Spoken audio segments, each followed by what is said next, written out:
Let me ask you something. Are you waking up between 2 and 3 a.m. for no reason? Do your shoulders ache even though you didn't work out? Or maybe you're bruising more easily, your tolerance for alcohol has dropped, or your brain just feels foggy. What if I told you that all these things could be signs that your liver is waving a red flag? I wish I had a red flag. And no one's talking about it. So today we're diving into 7 subtle but serious signs your liver may be in trouble and what you can start doing about it today. Right after this.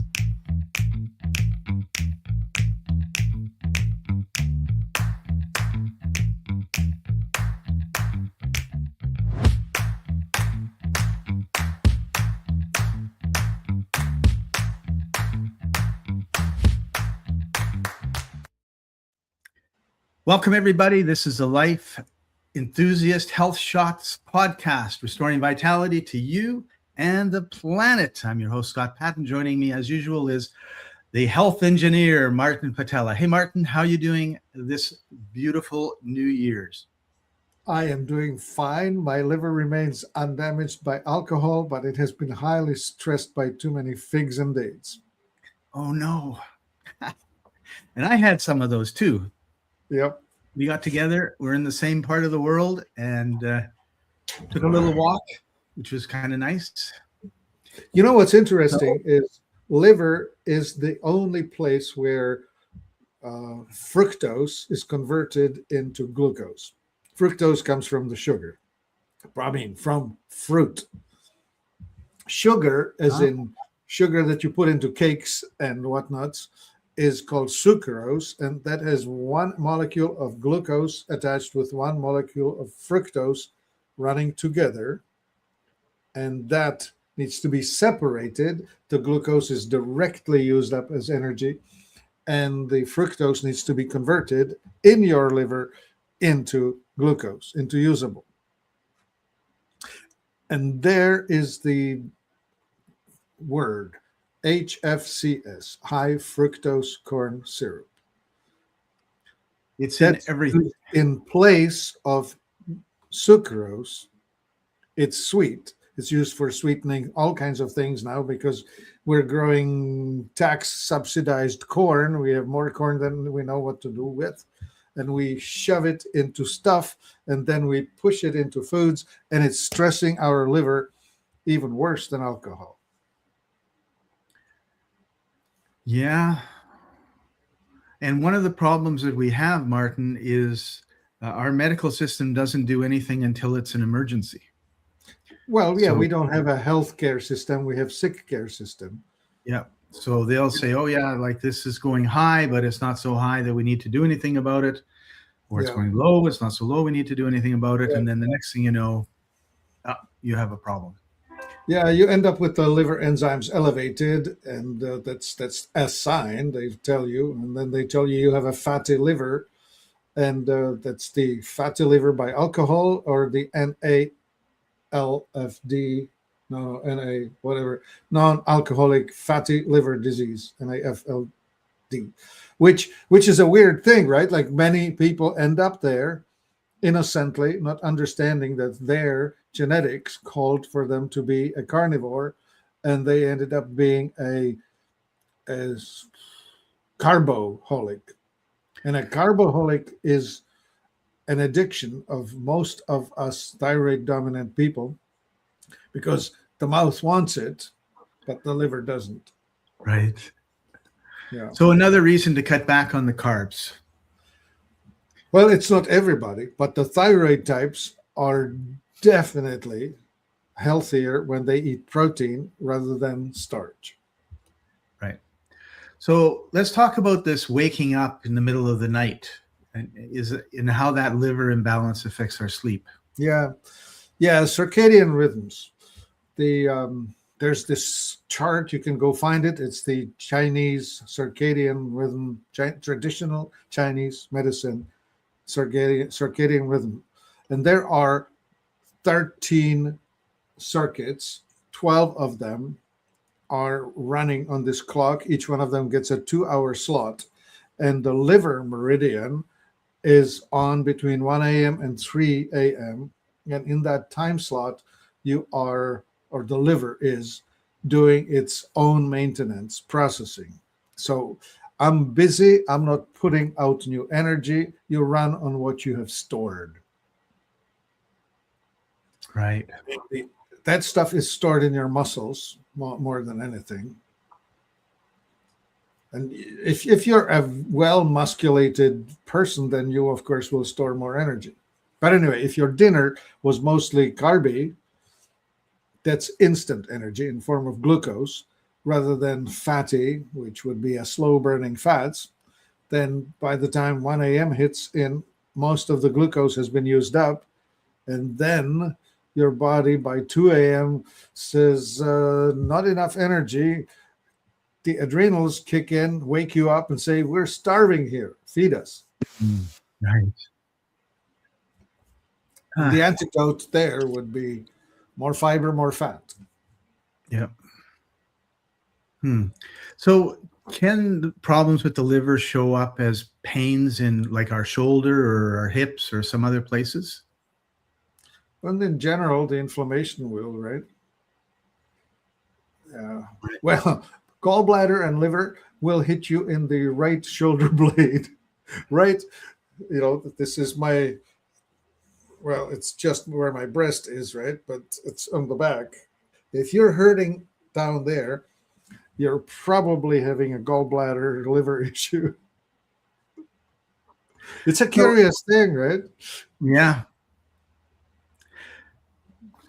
So another thing that happens with the liver problems is easy bruising. So does that affect, like it affects the way that your body clots, the blood clots, right? Yeah. Oh, yeah. That has to do with the blood clotting ability is reduced. Your blood vessels are more permeable. And as you bump yourself, there's more tendency toward spilling some blood within your body. And so there's your bruise. Yeah. And especially people who are put on blood thinners experience this. Of course, that's an artificial effect, but you see that on folks that they have these bruises all over their hands, right? Like the back of their hand or arm or wherever. Like they just have hematomas all the time because they just bump a door jamb or bedpost and off they go into a massive blood spill. Right. And then I guess another problem. Oh, my buddy Chris. Hey, Chris. Glad to have you on. Yeah. So one of the problems with the liver, of course, is that it looks after cleaning up alcohol. And if your liver is not working properly, then you could be having some trouble detoxifying when you get a little too much to drink. Yeah. The metabolizing of alcohol through the aldehyde pathway. It's not a pretty picture. It really causes a lot of damage. If you're going to be drinking, you should pre-dose yourself with B vitamins and vitamin C. Like it's really a smart thing to just take an extra B complex before you go drinking, and then take 3 others as you're finished, if you can remember. I never did anything except go out and drink. Well, young people, right? That's right. We get away with a lot of things you don't get away with when you get older. Yeah. One of the indications of problems with your liver is a fat belly and skinny legs. And now I'm starting to think about all the guys I know who have these poles, and then there's this bulge, and then there's their head. And it's the apple shape, or an apple on 2 sticks with I don't know, the snowman model, right? Yeah. Well, I mean, both you and I are the thyroid type. We will have the tendency to grow a belly. It starts around the belly button. That's where the weight goes. And of course, that's the external fat. But what's also going on is the internal visceral fat is being piled on. And then if you combine it with inflammation in the gut, if you inflame the small intestine is coiled right around your belly button, the center of your belly. And the colon, the large intestine, is surrounding it like a wreath, right? Like it starts down here at the bottom of the right side and then goes up and across just under your rib cage and then down. So if you're swelling right here under the rib cage, that's probably your colon getting excited, not in a happy way. Right. So what could somebody do about that?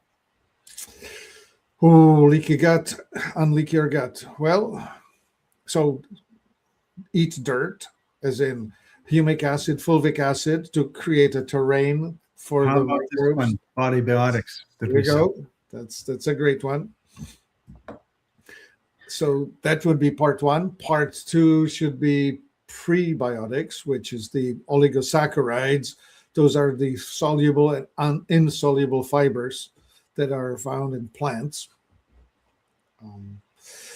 Inulin would be a good name for one of those things. But there are multiple, there are fructo-oligosaccharide and I don't know, chitosan is one of them. There are about 8 important ones that are all playing a specific role in it. And if you need help in that department, Strataflora made by Exula is a pretty decent source of that sort of stuff. And if that doesn't cut it, Panaceum by RemedyLink has all 8 oligosaccharides present in it. So that might be the best way to fix it. Cool. All right. And then the last thing that happens with the liver is people have brain fog and they're irritable. Okay, so the irritable is an anxiety thing, and that's acidity versus alkalinity, right? And so that has more to do with your metabolic type, right? Like if you're hitting the acidity, you're probably an oxidizer who is overdoing carbohydrates, and you'll be just feeling miserable. That's where the anxiety lands. Whereas the autonomic people, when they overdo starchy things, they actually end up being on the dopey, sleepy, and unmotivated or even depressed side of things. So with the liver, can we end up getting ammonia buildup happening? Well, yes, we can. Poor conversion. Like it actually happens in the gut, right? And it's there are certain microbes that will produce more ammonia than what you expect. And there's actually a thing, ammonia breath, right? Oh. Like you can actually smell it on some people. Yeah. Okay. Yeah, ammonia is supposed to be converted into urea being excreted in the urine, right? And poor conversion of that might be an issue. Now, that has to do with too much nitrogen, which has to do with too much protein in the diet. So if you're overeating proteins, you may end up on that end of spectrum. That's fine. So it's all about balance, and it's also about self-awareness. Finding out what's going on and being aware of where you're at, and then adjusting.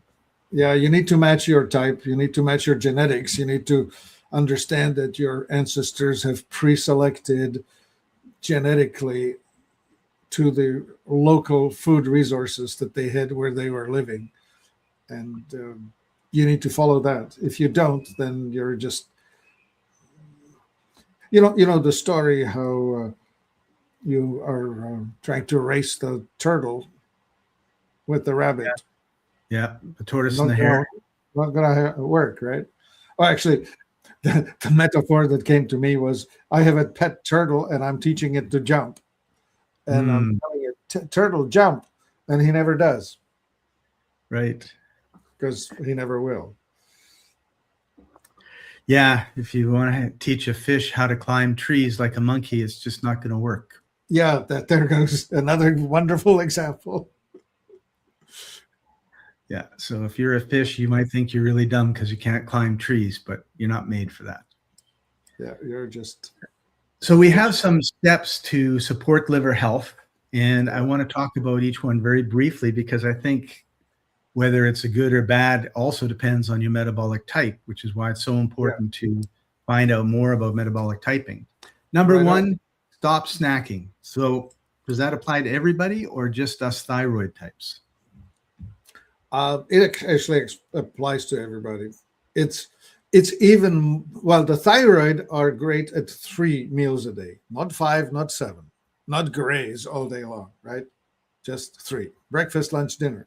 And the other two, the adrenal dominant does best without a breakfast, and the pituitary dominant does great without a dinner. Mm. Cool. So my friend Tim Judge has joined us, and he said his friend has liver cancer. Right. So what can we do to support his liver and help him with this? Well, cancer is a metabolic disease, as much as we know about it. That has been proved by Dr. Tom Seyfried, and the mainstreamers are still chasing the genetic cause of it. The genetics are general. Everybody has the genetics. It's the epigenetics that will cause it. And well, what do we need to do? We need to undo the conditions that give rise to it. And it's presence of toxins and absence of oxygen. So toxicity, I would try and do a detox, both metabolic and industrial toxins detox, which would be, zeolite and humic and fulvic and that sort of thing. How about Masterpiece? Yeah, that's a great place to start. Absolutely. So I'd run with that. And then the next thing I would also consider doing is a new liver formula, which is the... We were going to talk about that a little bit later in the show, but I've got it, and let me just bring it up and we can discuss it. Yeah, let's do that. So that is a blend of many, many herbal products, all of them put together in such a way that they will support better liver function. Liver is an amazing organ. It can renew itself in about 6 to 8 weeks. There's a lot of turnover. And it's the only organ that you can cut a part of and it'll grow itself back. At least in humans. Yeah, right. There it is. You're finding it. And if you click on the ingredients, you will see what's in it. And it's a long list of stuff. But here, these are the highlights, right? Coenzyme Q10, which is helping with energy and cell function. Silymarin, that's from milk thistle, that's helping you... all the bitter things, milk thistle and burdock and dandelion root and other bitter things are useful for that. And the turmeric is really important. Turmeric is a strong antioxidant that just is rebuilding it. And then what's NAC? N-acetylcysteine and MSM. N-acetylcysteine is the precursor to glutathione. And glutathione is the main recycler of all the antioxidants, the vitamins in your body. And the liver itself is the organ where this takes place. So I keep reading about NAC and MSM and thinking, okay, how am I going to get some of this stuff? And then every time I look in one of the Excellent Superfoods, like there it is. There it is. Yeah, you've got chromium, iodine, silica, beta carotene, choline, and vitamins. Yeah. What you have here is everything that the liver needs to renew itself. So that's for the functional renewal of the liver. And then I would also do the apoptosis stimulating supplementation with Elagiplex, which is the supplement that we have designed to help upregulate the natural immune function. That's called apoptosis or apoptosis. That's the, with cancer, you need to upregulate the killer cells and downregulate the limiting regulator cells, which is exactly the opposite of what happens with infections such as COVID.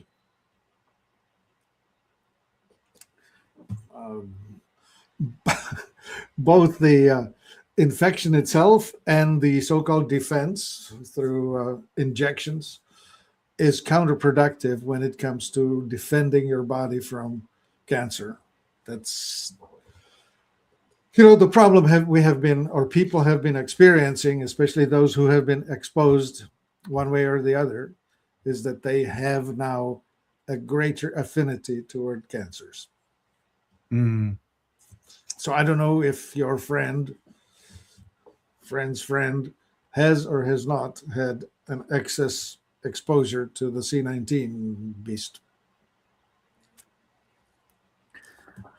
Right. And if they did, then the antidote that we have is called nanosoma, which is a specific product that's designed to help the mitochondria to function correctly. And mitochondria is where the energy to food conversion happens.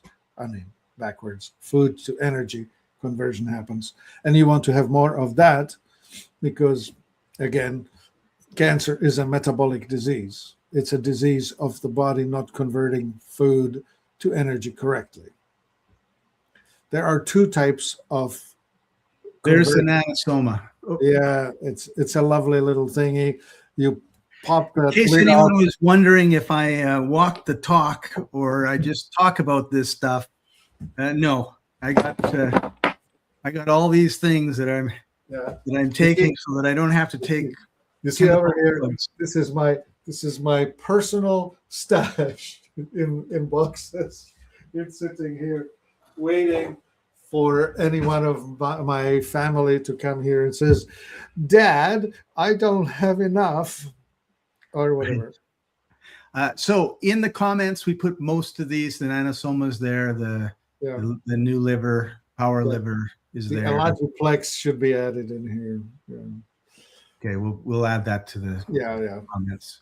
So that would be the story of your friend, and of course, I don't know how to say things without possibly toying with the triggers on this platform. But yeah, something can be done, but it's going to take a bit of work. Again, it comes back to self-awareness. Like, what are you eating? What type are you eating for your right metabolic type? Or what are you drinking? Where are you living? What are you breathing? What sort of toxins do you have? How can you get the toxic load down? Are you getting rest? The liver works around 1 or 2 in the morning till 3-ish in the morning. Yeah. And so you should be sleeping at 10 or earlier and waking up at 7 or later and giving your body a chance to get a lot of rest, right? The rest. So talk about rest and repair versus fight and flight. I think that's really important. Right. And so that's the autonomic nervous system, and it will trigger into acidity when it goes into the fight and flight mode. So you can become acidic by stressing, or you're becoming stressed by becoming acidic. Take a pick. Yeah.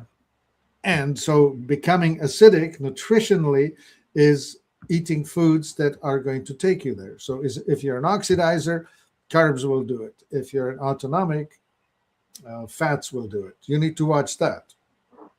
Anyway, if you're having a problem understanding this babble, talk to us about metabolic typing. We will explain it. It's the two types in humans. It's like left-handed people and right-handed people.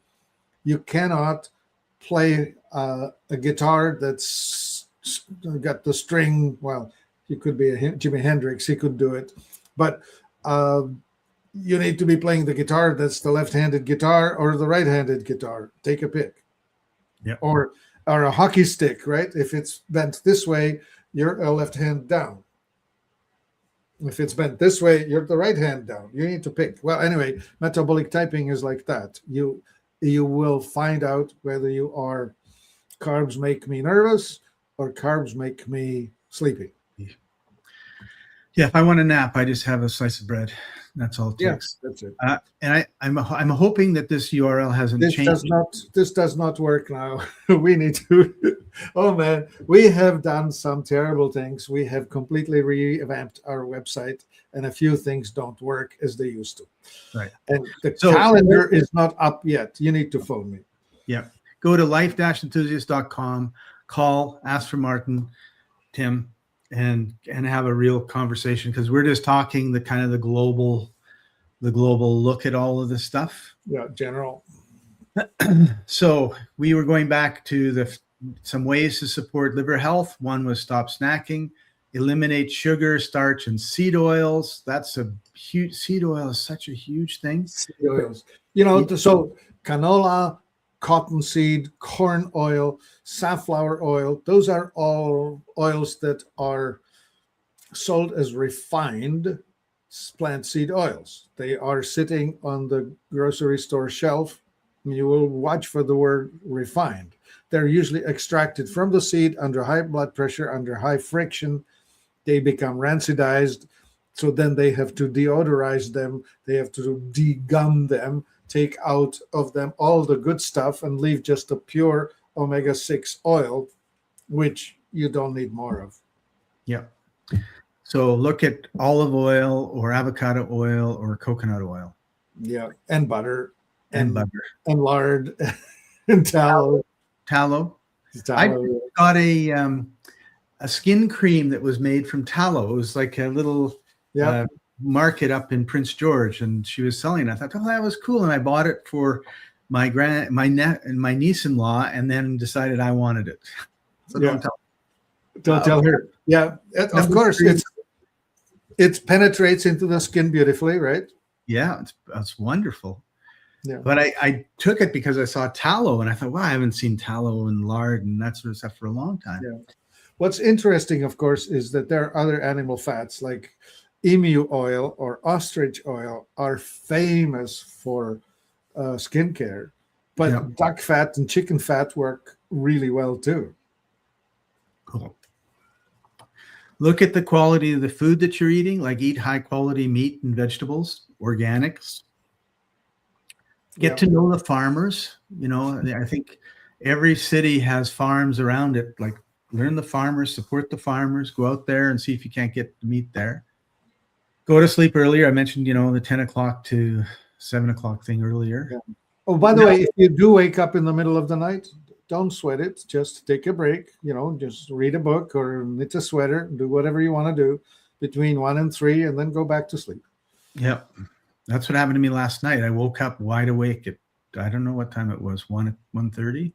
Yeah. So I read for a few minutes, put it down, went back to sleep. But because I couldn't go, okay, I woke up, go to sleep. No, I wasn't working. So I did some reading, and I guess the book was boring and I was asleep before you knew it. What about cruciferous vegetables? Well, so those are sulfur rich. That's their claim to fame. So the MSM is a good thing. Sulfur is a good thing. However, most cruciferous vegetables are affecting your thyroid. So if you're the thyroid type, you will have a poorer thyroid function dealing with raw cruciferous. And these are all the cabbages, cabbage, bok choy, su choy, cauliflower, broccoli, all the Brussels sprouts. Oh yeah, especially those. And so all of these should be eaten either steamed or roasted rather than raw. So coleslaw is not the best salad for people whose thyroid is not so strong. Okay.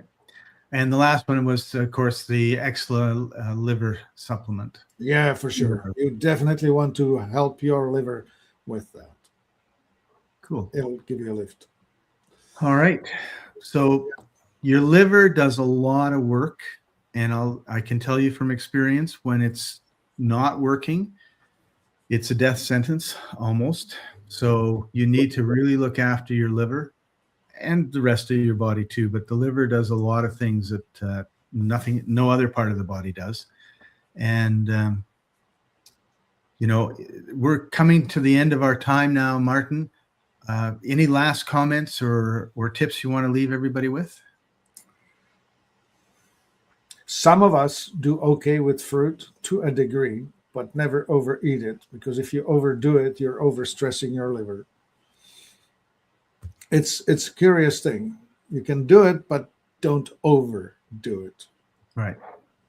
Cool. Awesome.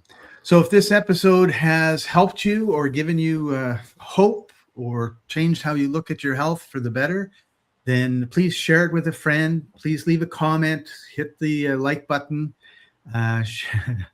subscribe, all those good things. And we're live every 11:30 on the West Coast and 2:30 on the East Coast, which I forgot, and I thought it was 2:30 on the West Coast. So we're happy that I made it on time. And thanks for joining us, everybody. Martin, thank you for taking time out of your busy day, and we'll see you next week. My body's a temple, but the walls are cracked. Stuck in the rubble of the years I've stacked. Stagnation in my veins like a river turned to dust. Toxic whispers in the wind, but I gotta rebuild. I must.